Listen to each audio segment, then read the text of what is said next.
And that's also why WILP is so important, because you take on the education about war that comes from one side. The militarization of education is so important.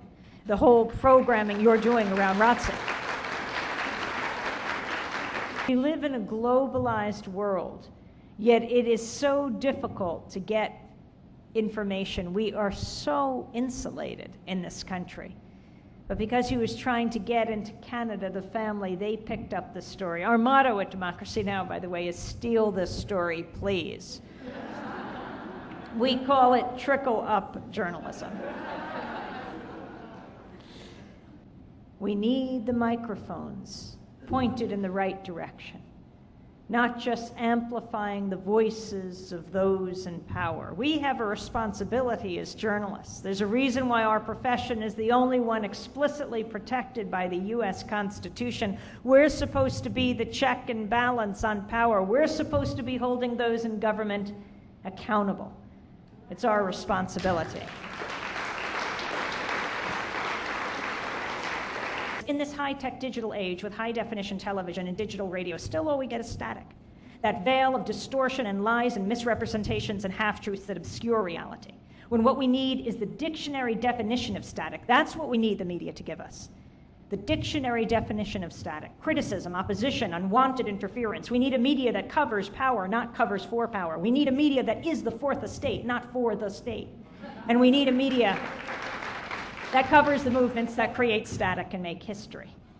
So I said, well, it's a very sad comment on American journalism. They didn't break the rules, whatever those rules might be, that there's this kind of accepted protocol, almost unspoken. When I speak with international journalists, they talk about it as it's treating our politicians as royalty. I mean, there's no one more important to hold accountable than these most powerful people on earth, and that is our job.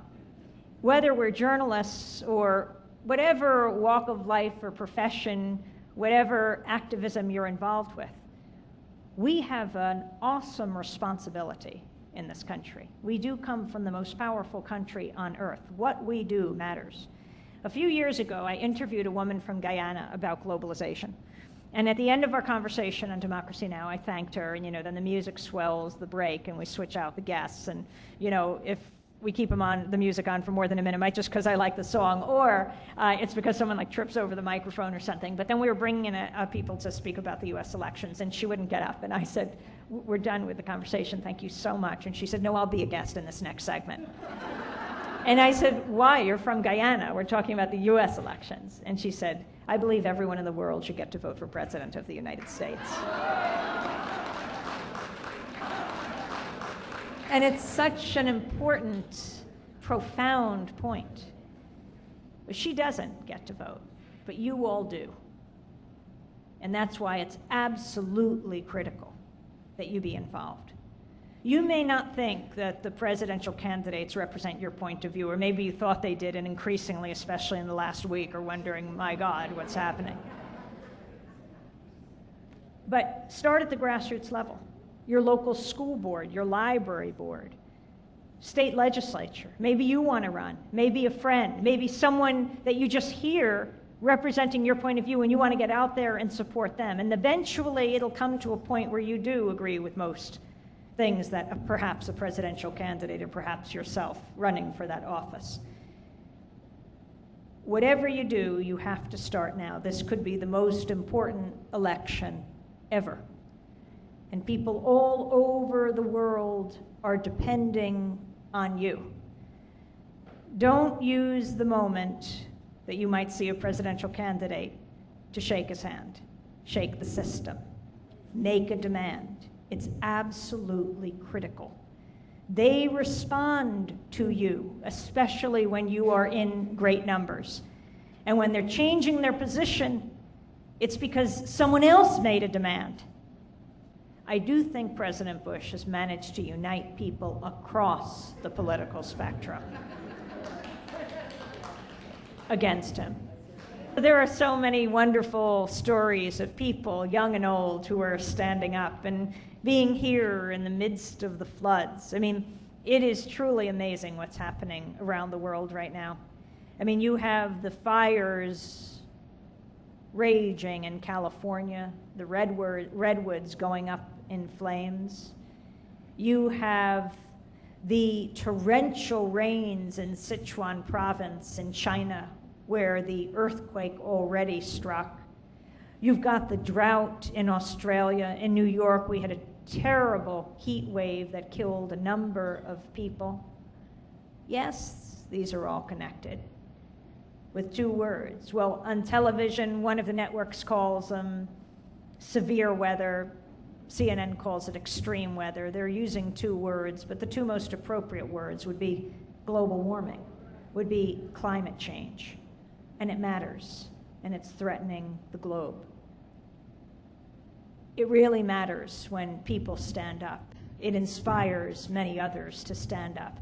We also have turning points in the book, and that is those moments in history where people have stood up, because the media whites out history, and history is so important. And I think that's very much what WILP represents, being founded, in 1915.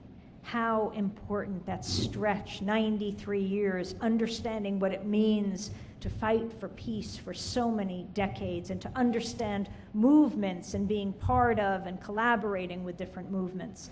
And that's what we try to capture, and what we need the media to capture. You can't get that in an 8 or 9 second soundbite. How is a young person to learn that it is not all on one person's shoulders? Because if they think, here I am, a young person thinking, I'm not Dr. King, I could never do those things. Of course. In fact, Dr. King is not the person you imagine, one single person doing everything. He was inspired by movements, and he inspired movements. It does not rest all on one person's shoulders.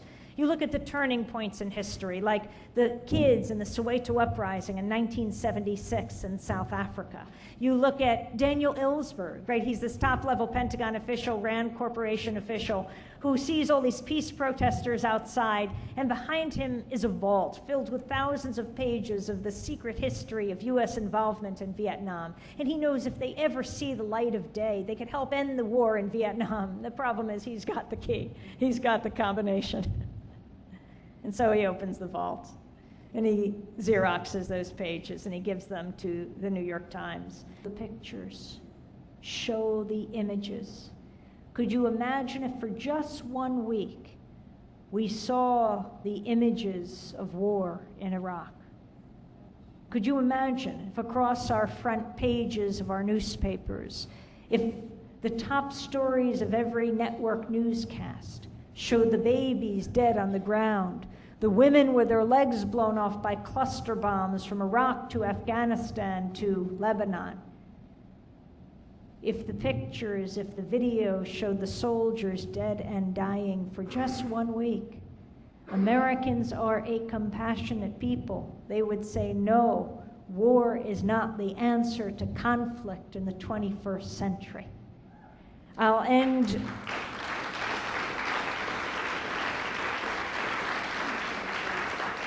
end where we begin and end, standing up to the madness with the White Rose Collective, going back to World War II, to a brother and sister, Hans and Sophie Scholl, who were not Jewish, they were German Christians.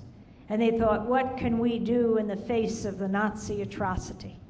And they thought at least they could get out information so the Germans would never be able to say, we didn't know. And so they and their professor published a series of pamphlets. I think there were 6 in all. And on the 4th pamphlet, across the top, we will not be silent, it said. Hans and Sophie Scholl and their professor were arrested by the Nazis. They were arrested, they were charged, they were tried, and they were convicted, and they were beheaded. But that philosophy, that motto, should be the Hippocratic oath of the media today. We will not be silent. Democracy now.